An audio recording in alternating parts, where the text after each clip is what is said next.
تحدي اللهجات مع سوري وسعودي وفلسطيني. يلا. سيارة. سيارة. لا اسمه موتر. ايش هذا يا زلمة؟ اسمه موتر. موتر طيب. موي. موتر. موتري. ايش بتحكوا للسدة اللي بتيجي بأي بيت هيك فوق؟ طب فيها أغراض؟ نصية سيفة. لا اسمها مستودع وبعدين ما شمال تجي الموضوع. بالبيت مستودع. تجي بالزاوية. ولكم يا شباب روقوا يا زلمة. ايش هذا؟ يا شباب خلص يا زلمة.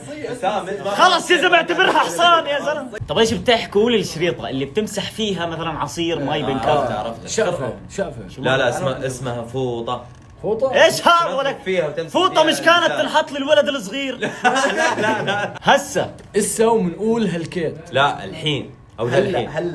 هلا يا اخي تتفقون انه كيوت هذا. هلا حسام اسمه مستودع. هو يجي الزاوية. شلون المستودع اللي نحط فيها اغراض يا حبيبي ما يجي جنب البيت بالعكس. بندورة. بندورة اسمها طماط. قول فيها اقول كل شوي بتطاوش وبعدين معكم يا زلمه. طب خلص يا اخوان مالكم. اسمع على بلاطه شو صاير؟ اعطيني القصة. حكيني بالمشرمح. لا عطني الزبدة يا ابو. ايش اللي زبده مش ناقص هي غير كذا حبتين بيض وناكل بيض قلي. طابقتين بندورة. خلص نقلبها اكل. احا صاروا اصحاب هذول.